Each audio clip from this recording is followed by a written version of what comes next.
की प्रतियोगी परीक्षाओं की तैयारी ट्रिक्स और इजी मेथड से करने के लिए सब्सक्राइब करें हमारा चैनल और साथ में लगे बेल आइकन को भी प्रेस कर दें, जिससे कि हमारे आने वाली वीडियो का नोटिफिकेशन आपको मिलता रहे। और अगर आपको वीडियो अच्छी लगी तो लाइक तो बनता है, और वीडियो को दोस्तों के साथ जरूर शेयर करें। अगर आपका कोई सुझाव और कमेंट है तो कमेंट बॉक्स जिन लोगों ने अभी तक इस चैनल को सब्सक्राइब नहीं किया है, चैनल को सब्सक्राइब करें, बेल आइकन दबाएं ताकि हमारे वीडियोस के अपडेट्स आपको समय समय पे मिलते रहें। ये आपका पार्ट 6 वीडियो इस चैप्टर का। पार्ट 6 वीडियो में क्वेश्चन नंबर 10 पे है और प्रश्नावली है आपका 4.3। कह रहा है मैसूर और बेंगलोर के बीच के 132 किलोमीटर यात्रा करने में एक एक्सप्रेस रेलगाड़ी सवारी गाड़ी से 1 घंटा कम समय लेती है। 1 घंटा कम समय लेती है कि इसका मतलब कि एक्सप्रेस जो है सवारी गाड़ी से तेज चल रही है, तभी ना 1 घंटा कम समय ले रही है। अब ये भी कह रहे हैं यहाँ पे कि मध्य के स्टेशनों पर ठहरने का समय ध्यान में न लिया जाए। कहने का मतलब बीच में जो स्टेशन पे ठहर रहे हैं उसको नहीं गिनना है, उसको इंक्लूड नहीं करना है। यदि एक्सप्रेस रेलगाड़ी की औसत चाल सवारी रेलगाड़ी की औसत चाल से 11 किलोमीटर प्रति घंटा अधिक हो तो दोनों रेलगाड़ियों की औसत चाल ज्ञात करनी है। तो लिखेंगे कि माना सवारी गाड़ी की औसत चाल बराबर में x किलोमीटर प्रति घंटा। अच्छा, फिर एक्सप्रेस गाड़ी की औसत चाल बराबर में x प्लस 11 किलोमीटर प्रति घंटा, क्योंकि क्वेश्चन में ही कह रहा है कि एक्सप्रेस रेलगाड़ी की औसत चाल सवारी रेलगाड़ी की औसत चाल से 11 किलोमीटर प्रति घंटा अधिक हो। तो इसका अगर x मानते हैं सवारी का, तो एक्सप्रेस का क्या मानेंगे? x प्लस 11 किलोमीटर प्रति घंटा। प्रश्न से अच्छा, एक चीज तो आप जानते ही हैं कि समय बराबर होता है दूरी और बटा में चाल। दूरी बटा चाल फॉर्मूला होता है। चलिए अब प्रश्न से देखते हैं। अब देखिए कौन अधिक समय ले रहा है? सवारी गाड़ी, तो उसको पहले लिखेंगे, समझ गए? उसको पहले लिखेंगे। तो दूरी है 132 किलोमीटर और चाल है x। तो ये आ गया क्या? समय आ गया। ये कितना समय ज्यादा लेता है? तो एक्सप्रेस गाड़ी से 1 घंटा अधिक लेता है।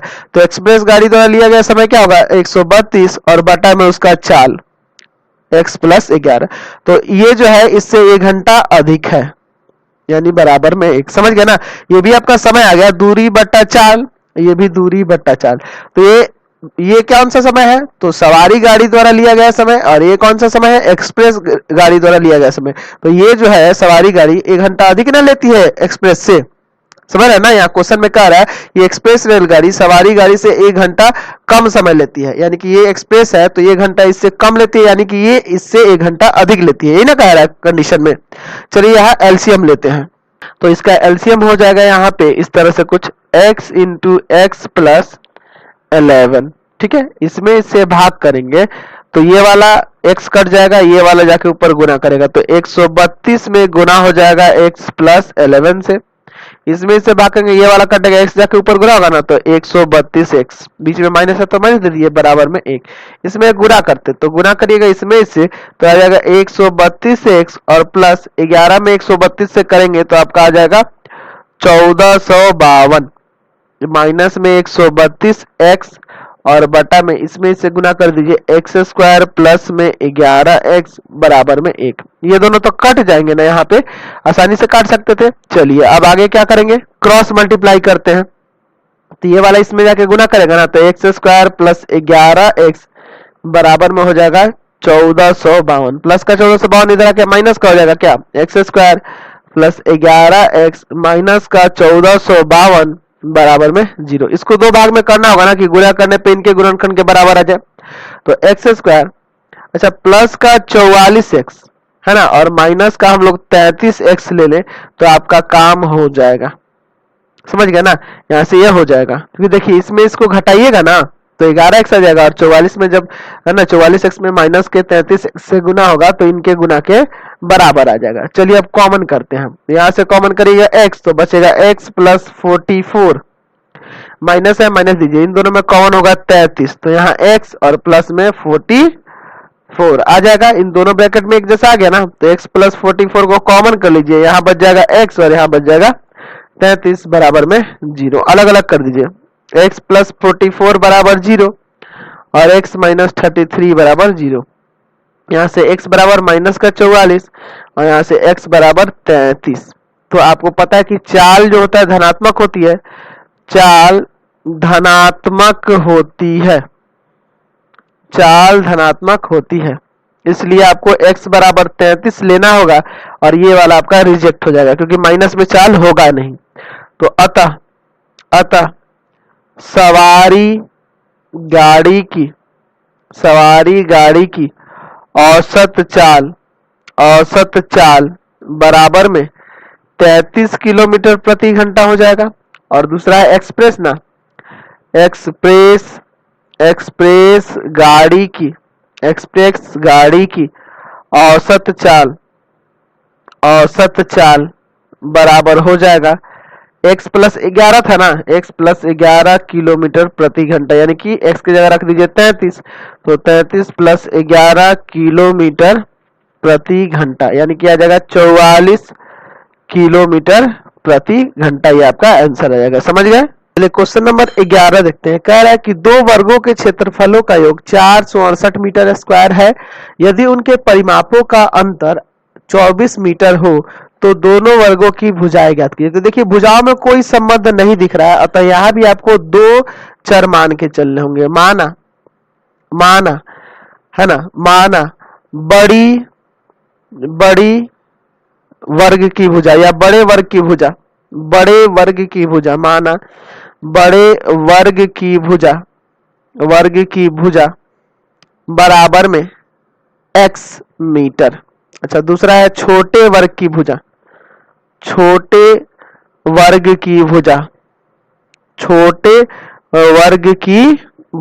बराबर में मानना होगा y मीटर। क्योंकि इन दोनों में कोई अभी संबंध नहीं दिख रहा था, इसलिए x और y माने। आगे चल को इसको द्विघात समीकरण में ही करके बनाएंगे, लेकिन शुरू में आपको x और y मानना पड़ेगा प्रश्न से। अच्छा, आप क्या जानते हैं? वर्ग का क्षेत्रफल क्या होता है? याद है आपको? होता है भुजा का स्क्वायर, ये ना होता है। तो यहाँ क्वेश्चन में कह रहा है कि दो वर्गों के क्षेत्रफल का योग 468 मीटर स्क्वायर है। तो पहले का क्षेत्रफल हो जाएगा एक्स स्क्वायर, है ना, भुजा x है तो एक्स स्क्वायर हो जाएगा, और दूसरे का हो जाएगा वाई स्क्वायर, और दोनों का योग जो है 468 है। ये पहला समीकरण मान लीजिए। अब कह रहा है यदि उनका परिमापों का अंतर 24 मीटर है, तो आपको याद होना चाहिए वर्ग का परिमाप होता है 4 गुना भुजा। तो पहले वाले का परिमाप हो जाएगा 4x क्योंकि भुजा x है, और दूसरे का हो जाएगा 4y, और बड़े में से छोटे को घटाएंगे तभी ना अंतर पता चलेगा। तो बड़े में से छोटे का अंतर यानी कि उनके परिमापों का अंतर कितना है? 24 मीटर है। समझ गए? अब देखिए यहाँ पे एक काम करिए, 4 कॉमन कर लीजिए, तो x माइनस वाई बच जाएगा अंदर और बराबर में 24, यानी कि x माइनस वाई बराबर हो जाएगा 24 बटा में 4। कितना बार में आ जाएगा? 6 बार में। समझ गए? तो यहां से आप लिख सकते हैं x माइनस का 6, प्लस का 6 इधर आ गया, माइनस का, ये चल जाएगा y उधर। इसको मान लीजिए y का मान, यहां से इसको समीकरण 2 मान लीजिए। अब यहां समीकरण 1 लीजिए, समीकरण 1 से। तो समीकरण 1 है आपका x square plus y square बराबर में 468। अब क्या करते हैं? y की जगह यही मान यहाँ रखते हैं। ठीक है, चलिए तो रखिएगा, एक्स स्क्वायर प्लस वाई की जगह रख दीजिए x माइनस 6 का स्क्वायर बराबर में 468। ये ऐसा क्यों कर रहे हैं पता है? इसलिए कर रहे हैं ना ताकि ये आपका द्विघात समीकरण के रूप में आ जाए। चलिए तो इसको आगे सॉल्व करते हैं। एक्स स्क्वायर प्लस, देखिए यहाँ a माइनस बी का होल स्क्वायर लगाएंगे, a square minus 2 into x into 6 और प्लस 6 का स्क्वायर, यही ना होगा, a square minus 2ab plus b square, और बराबर में है आपका 468। यही रहे। चलिए तो आगे इसको सॉल्व करते हैं। यह हो जाएगा ये आपका 2x स्क्वायर, यहाँ हो जाएगा माइनस का 12x और 6 का स्क्वायर होता है 36, और ये प्लस का 468 इधर आके माइनस का 468 हो जाएगा। 2x स्क्वायर माइनस का 12x, और इसमें से इसको घटा देते हैं, तो घटा देंगे तो आ जाएगा 432 ना, माइनस में रहेगा क्योंकि ये बड़ा है। चलिए अगला स्टेप देखते हैं। यहाँ से कुछ कॉमन है क्या? दो कॉमन कर सकते हैं, एक्स स्क्वायर माइनस का 6x और माइनस का यहाँ आ जाएगा 216 बराबर में 0। इसको ले जाएंगे 0 में भाग करेंगे 0 हो जाएगा, बच जाएगा एक्स स्क्वायर माइनस का 6x और माइनस का 216 बराबर में 0। एक्स स्क्वायर इसको दो भाग में करना होगा ना, तो माइनस का 18x और प्लस का 12x माइनस का 216 बराबर 0। देखिए ये सॉल्व होगा तो माइनस का 6x आ जाएगा, इन दोनों में गुना करेंगे तो इन दोनों के गुना के बराबर आ जाएगा। यहाँ क्या कॉमन है? x कॉमन है, तो x माइनस 18 बचेगा, प्लस है तो प्लस दीजिए, इन दोनों में क्या कॉमन है? 12 कॉमन है, तो x माइनस 18 बचेगा। दोनों ब्रैकेट में एक जैसा आ गया ना, तो कॉमन कर लेंगे x माइनस 18 को, यहाँ बचेगा x और यहाँ प्लस 12 बराबर 0। यहाँ से अब अलग अलग करते हैं, तो अलग अलग बांटिएगा, तो x माइनस 18 बराबर 0 और एक होगा x प्लस 12 बराबर 0। यहाँ से x बराबर 18 आ गया और यहाँ से x बराबर माइनस 12 आ गया। तो आपको पता है कि चूंकि लंबाई धनात्मक होती है ना, लंबाई धनात्मक होती है, लंबाई धनात्मक होती है, यानी कि ये जो माइनस में आ रहा है इसको रिजेक्ट कर देंगे, x बराबर हो जाएगा 18। तो बड़े वर्ग की भुजा यहाँ से 18 हो जाएगी, या पहले y का मान निकाल लेते हैं समीकरण 2 से, उसके बाद लिख दिया जाएगा। लिखते हैं यहाँ समीकरण 2 से, समीकरण 2 से, तो समीकरण 2 क्या है? x माइनस 6 बराबर में y, तो x की जगह क्या रख देंगे? 18 माइनस 6 बराबर y, यानी कि यहाँ से y बराबर आ गया 12। तो अब यहाँ लिख देते हैं बड़े वर्ग की भुजा, बड़े वर्ग की भुजा बराबर में हो जाएगा 18 मीटर। अच्छा, छोटा वाला y था तो लिख देंगे छोटे वर्ग की भुजा, छोटे वर्ग की भुजा बराबर में लिख देते हैं 12 मीटर। ये आपका आंसर हो जाएगा। चलिए ठीक है, अगला क्वेश्चन हम लोग उदाहरण देखते हैं। ये उदाहरण 12 है जो पेज नंबर 93 पर दिया हुआ है। ठीक है, बहुत ही अच्छा क्वेश्चन है और ये एग्जाम में भी आता है। चलिए इसको देखते हैं। कह रहा है कि एक ऐसे आयताकार पार्क को बनाना है जिसकी चौड़ाई इसकी लंबाई से 3 मीटर कम हो, जिसकी चौड़ाई क्या हो? इसकी लंबाई से 3 मीटर कम हो। तो पहले इतना लिख लेते हैं, माना आयताकार पार्क की चौड़ाई बराबर में x मीटर। चौड़ाई क्या मान लिए? x मीटर मान लिए। तो आयताकार पार्क की लंबाई क्या हो जाएगा? x प्लस 3 मीटर हो जाएगा ना, x प्लस 3 मीटर। अब सोचोगे कि सर x प्लस 3 कैसे हुआ? तो देखिए क्वेश्चन में कह रहा है कि जिसकी चौड़ाई इसके लंबाई से 3 मीटर कम है, तो लंबाई x प्लस 3 है, चौड़ाई 3 मीटर कम नहीं हो गया इससे। चलिए अब क्या कह रहा है कि इसका क्षेत्रफल, किसका? इस आयत का क्षेत्रफल। तो आप बताइए, तो ये आयताकार पार्क का क्षेत्रफल क्या होगा? आयताकार पार्क का क्षेत्रफल, तो लंबाई गुने चौड़ाई ना, यानी कि x प्लस 3 और इंटू में x मीटर स्क्वायर, यानी कि यहां से आ जाएगा x स्क्वायर प्लस में 3x, यही ना आ जाएगा, इतना मीटर स्क्वायर क्षेत्रफल हो जाएगा।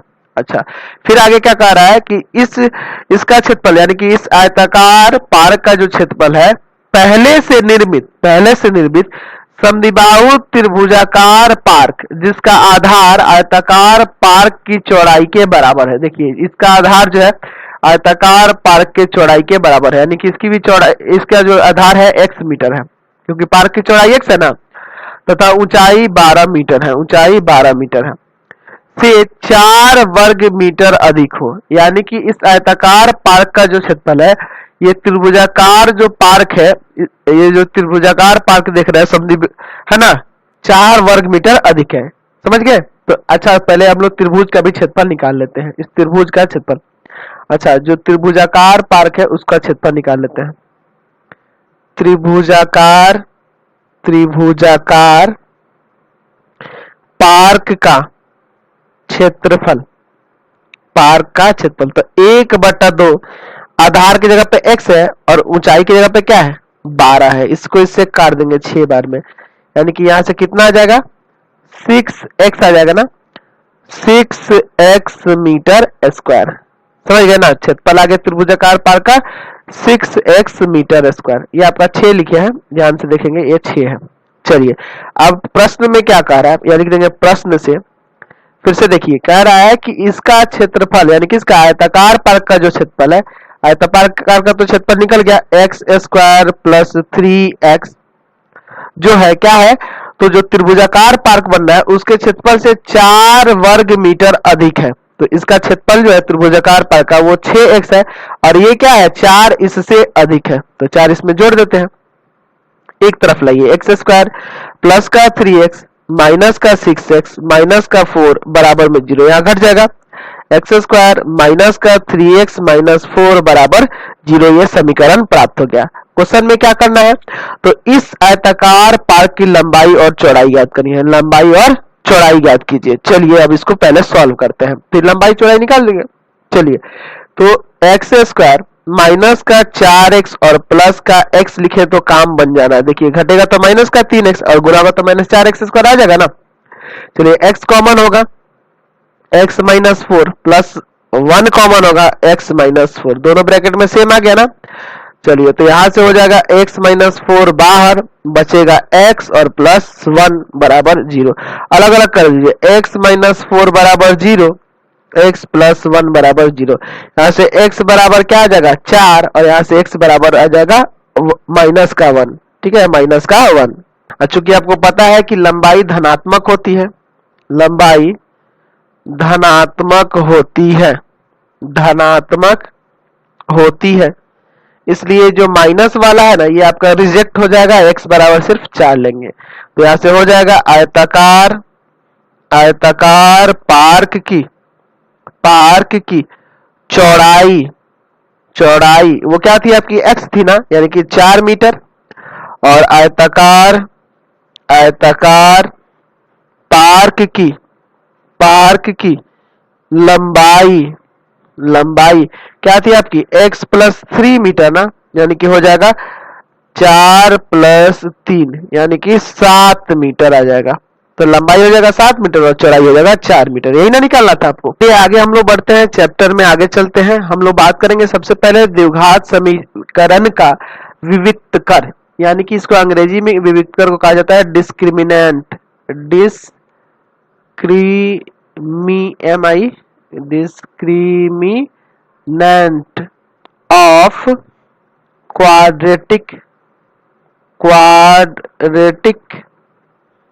Quadratic equation.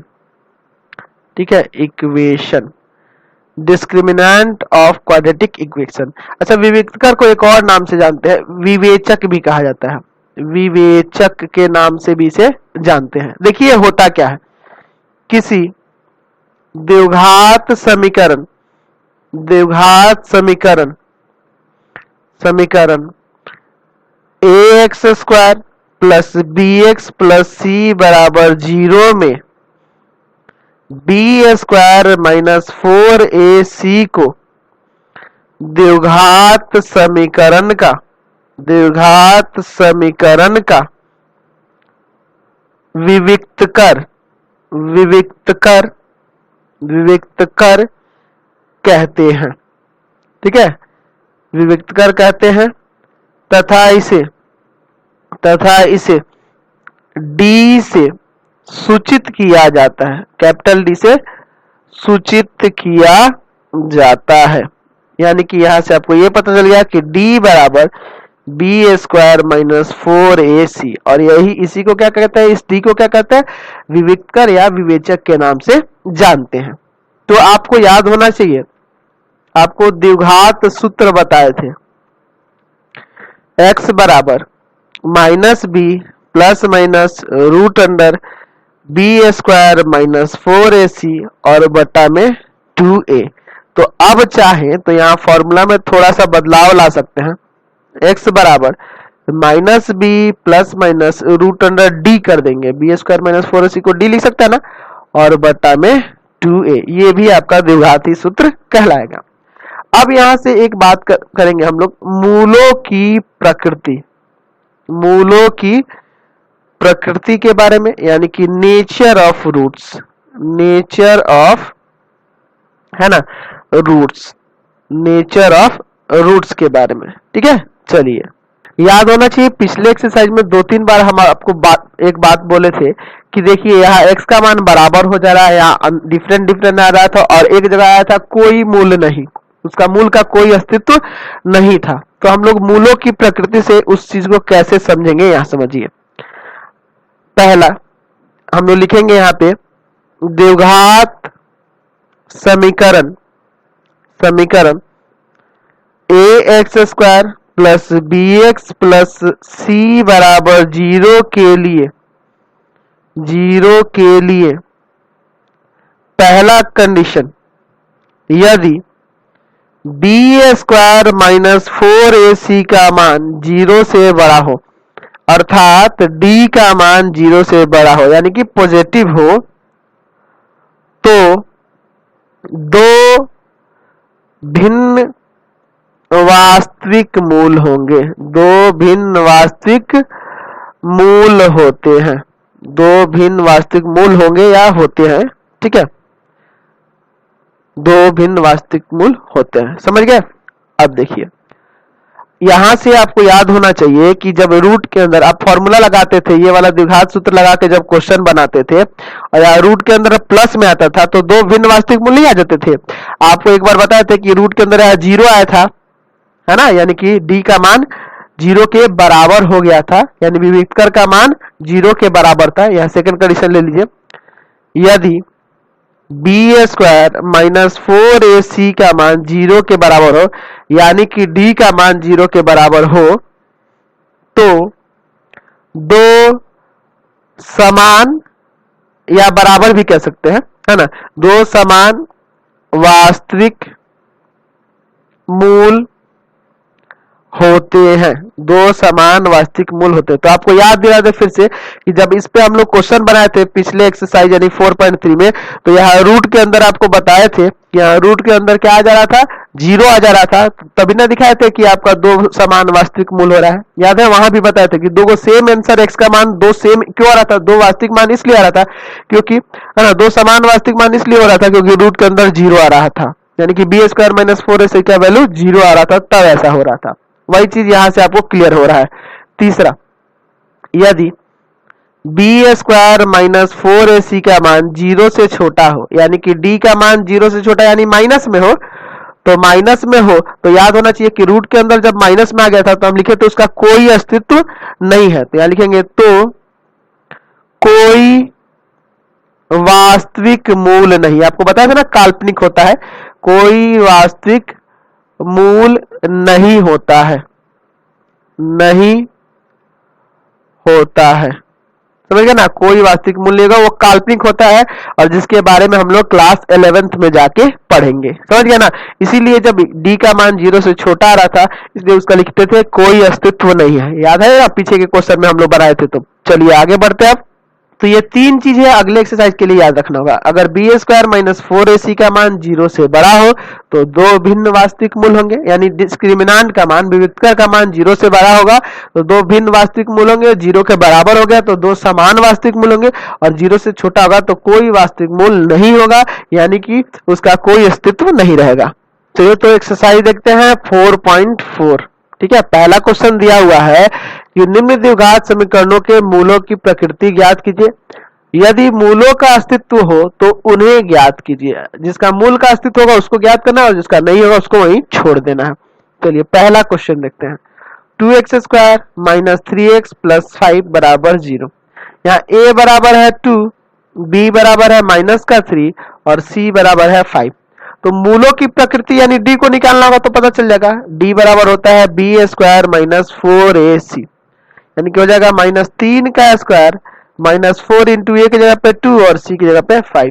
3 का स्क्वायर 9 हो जाएगा, यहाँ प्लस में ही ना आएगा, माइनस 4 दूना 8 और 8 पंजे 40, यह घटाइएगा तो क्या आ जाएगा माइनस का 31, और माइनस का 31 क्या है, 0 से छोटा है ना, 0 से छोटा है।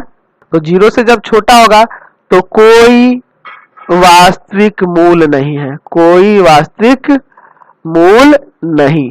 तो कह रहा है कि अगर मूल का अस्तित्व है तभी निकालना है, तो यहाँ तो मूल का अस्तित्व है ही नहीं, कोई वास्तविक मूल है नहीं, तो इसको छोड़ देंगे, इसके मूल नहीं निकालेंगे। चलिए क्वेश्चन 2 देखते हैं इसका।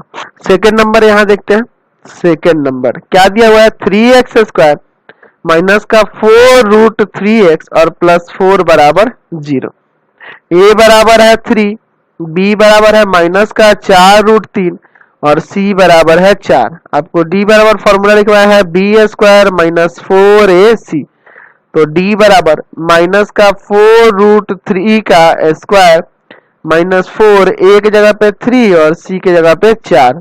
चलिए माइनस 4 का स्क्वायर तो 16 हो जाएगा और √3 का स्क्वायर 3 ही होगा, तो 16 तिया 48 माइनस, यहाँ देखिए 4 तिया 12 अब और चौक 48। यहाँ क्या आ गया, d का मान 0 आ गया, तो d का मान 0 आ गया तो क्या होगा, दो समान लिखिए या बराबर लिखिए, समान वास्तविक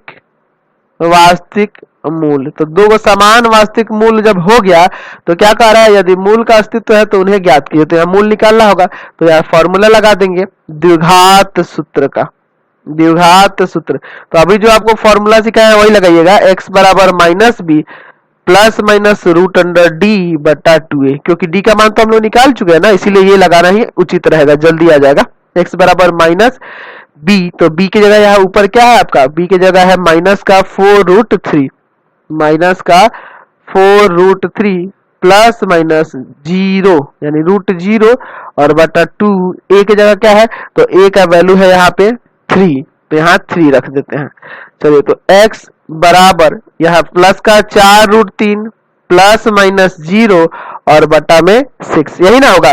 अब इसको अलग अलग कर देते हैं, तो यहाँ से एक बार प्लस में एक बार माइनस में लेना होगा ना, तो x बराबर 4√3 प्लस 0 बटा 6 और x बराबर 4√3 माइनस 0 बटा 6, यानी x बराबर, यहाँ से देखिए 0 में जोड़िएगा तो वही ना आएगा 4√3 बटा 6 और यहाँ घटाइएगा भी तो वही आ जाएगा 4√3 बटा 6। इसको काट सकते हैं, 2 यहाँ 3, ठीक है, यहाँ भी वैसे ही 2 यहाँ 3।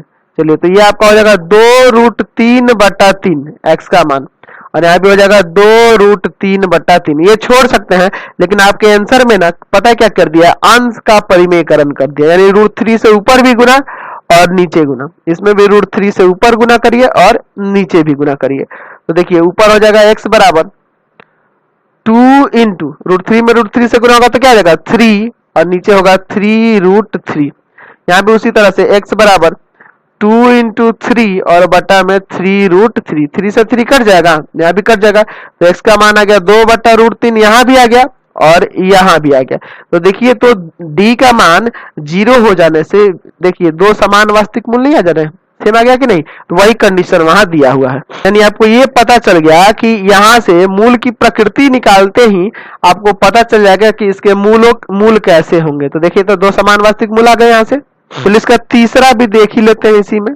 थर्ड नंबर दिया है 2x² माइनस का 6x प्लस का 3 बराबर 0, a बराबर है 2, b बराबर है -6 और c बराबर है 3, यही ना होता है। d बराबर b² माइनस 4ac, तो d बराबर -6 का स्क्वायर माइनस 4 इंटू a की जगह पे आया 2 और c की जगह पे आ गया 3, 6 का स्क्वायर 36 हो जाएगा, ये बराबर है 36 माइनस, यहाँ देखिए 4 दूना 8, 8 तिया 24, यहाँ से घटाएंगे तो d का मान कितना आ गया 12 आ गया, तो 0 से बड़ा है ना, तो यहाँ हो जाएगा 2 भिन्न वास्तविक मूल, है ना, 2 भिन्न वास्तविक। तो यहाँ भी भिन्न वास्तविक मूल हो रहा है, तो वास्तविक मूल हो रहा है, अस्तित्व है, इसलिए इनको भी ज्ञात करना होगा।